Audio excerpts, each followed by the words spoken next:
Hello বন্ধুরা, মাম্পির একটা ব্লগে সকলকে জানাই স্বাগতম। আজকে ব্লগটা কিন্তু খুব ইন্টারেস্টিং এবং মানুষের খুব জানার বিষয়। এই ব্লগটার মধ্যে আমি কিছু ডিসপ্লে করব।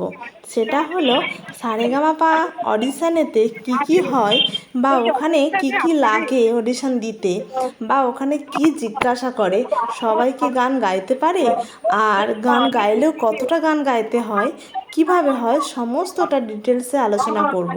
তো ভিডিওটা শুরু করে দিলাম এখান থেকেই। তো একদম পৌঁছে গেলাম, ওখানে পৌঁছে গিয়ে দেখলেন তো কি কি হলো। এবার ঢোকার পালা মেন গেট দিয়ে। এখানে তো প্রচুর সিকিউরিটি। তো ঢোকার আগে বাইরের দৃশ্যটা একবার দেখিয়ে দিচ্ছি। প্রচুর গার্জেন ওয়েট করছে। এবার আমরা ঢুকে গেলাম। ঢুকে যাওয়ার পর দেখলাম মিষ্টুর মাসিমণি আগিয়ে গেল যে লাইনটা কোথায় পড়েছে। যে দেখলাম সেই রকম কোনো লাইন নেই, হালকাই লাইন। এবং লাইন দেওয়ার জন্য, এত রোদ গরমের জন্য সুন্দর ব্যবস্থা করে দেওয়া হয়েছে জি বাংলা থেকেই।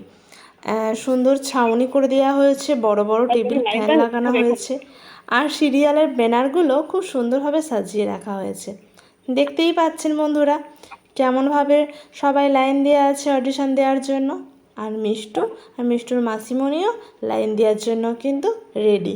আর আমিও তার সাথে লাইন দেওয়ার জন্য পেছন গেলাম। আর তার মাঝখানে আমার ফেসবুক পেজ মাম্পি জানা, এখান থেকে আমি কিছুটা লাইভ করলাম ওইখানে যাওয়ার পর। কার কতটা ভালো লাগছে এখানে এসে, বা কীভাবেই অডিশনটা দেবে, এরকম কিছু অভিজ্ঞতা নিলাম। আমার ফেসবুক পেজে এই লাইভটা আপনারা গিয়ে দেখে নিতে পারেন।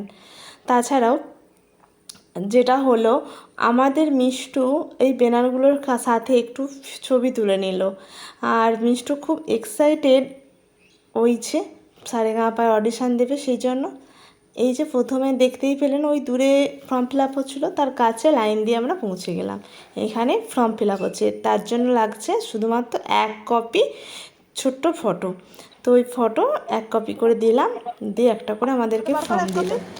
ফর্ম দেওয়ার পর আমরা স্কুলের ভেতরে যেখানে ওয়েটিং এর জন্য নিয়ে যাওয়া হচ্ছে, ওখানে আমাদেরকে গাইড দিয়েই নিয়ে যাওয়া হচ্ছে ওয়েটিংয়ের জন্য। আর এই দেখুন এখানে কত লাইন এখনও রয়েছে, মানে আসছে পরপর লাইন দিচ্ছে। আর না, সবারই প্রায় হয়ে যাচ্ছে। চাপ কিছু ছিল না, যেটা আমরা আগে থেকে ভেবেছিলাম সেরকম কিছু ছিল না। আর এখানে যাওয়ার পর গাইডার আমাদেরকে গাইড করলো। দেখুন অরিজিনাল সাউন্ড কিন্তু দেয়া আছে এখানে।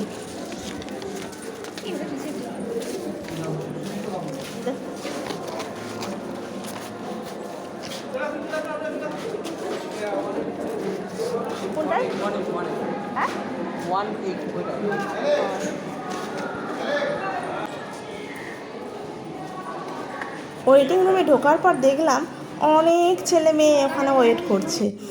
ওদেরকেও ফর্ম দিয়ে দিয়েছে এবং ফর্ম ফিল আপ করে ওয়েট করছে। তো আমরাও ঝটপট আমাদের ফর্মগুলো ফিল আপ করে নিলাম।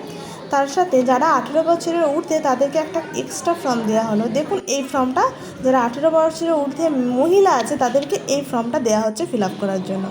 এই যে মিষ্টু তার ফর্ম ফিল আপ করে নিল, আর আমিও ফর্ম ফিল আপ করে নিলাম। মিষ্টুর ফর্ম ফিল আপ করে কেমন লাগছে সেটা একটু জেনে নিলাম ওর কাছ থেকে। তারপর রিহার্সালের পালা। এখানে দেখছি প্রত্যেকে কি সুন্দর রিহার্সাল করছে, তো তার কিছু ভিডিও আমি তুলে নিলাম, আপনাদেরও ভালো লাগবে। আর এই ওয়েটিং রুমের যে 2 ঘন্টা ওয়েট করেছি আমরা, আমাদের সময়টা যে কি মিষ্টিভাবে কেটেছে সেটা আপনারা দেখলেই বুঝতে পারবেন।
জন্য কোনো টাকা লাগছে না, শুধু ফর্ম ফিল আপ করতে 1 কপি ফটো লাগছে, ইমেল অ্যাড্রেসটা লাগছে।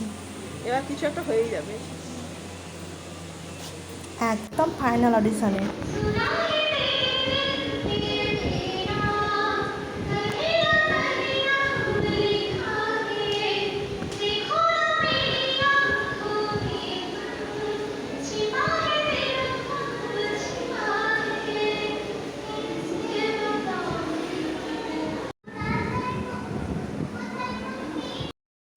অডিশন দেয়া হয়ে যেতেই মিষ্টু লাফিয়ে লাফিয়ে ছুটে আসছে। জি বাংলা থেকে একটা সুন্দর সার্টিফিকেট দিয়েছে জি বাংলার অডিশনের, গ্র্যান্ড অডিশনের। তো খুব খুশি হয়ে ছুটে ছুটে আসছে। আর ব্যানারগুলো কি সুন্দর লাগছে দেখুন বন্ধুরা, দারুণ লাগছে। তো আপনারা নিশ্চয়ই প্রসেসিংটা বুঝতে পারলেন কীভাবে অডিশনটা দেয়া হলো। আমাদের এবার বাড়ি ফেরার পালা। তো তার আগে কিছু পিকচার তো তুলেই নিই, কেন ব্যানারগুলো কিন্তু খুবই সুন্দর। তো একদম যারা নতুন অডিশন দেবেন একদম ভয় পাবেন না, এইভাবেই লাইন দিয়ে তারপরে ফর্ম ফিল আপ করে দিয়ে অডিশন দিয়ে বাড়ি যাবেন। যাদের গান একান্তই জি বাংলার থেকে ভালো লাগবে তারা অবশ্যই সিলেক্টেড হবে, আর তারা সারেগামাপায়ের চ্যাম্পিয়ন তো হবেই। তো একদম না ভয় পেয়ে চলে আসবেন এইভাবেই অডিশন দিতে। আর এখন বাজে দুপুর 2টো, একদম খালি। কেমন অডিশন হলো? খুব ভালো। তো এখানেই শেষ করছি আমাদের ব্লগ বা আমার ফেসবুকের পুরো ভিডিও। এবার বাড়ি ফেরার কথা, আমাদের প্রায় 1:30 বেজে গেলো, আমরা এসেছি 10টার সময়।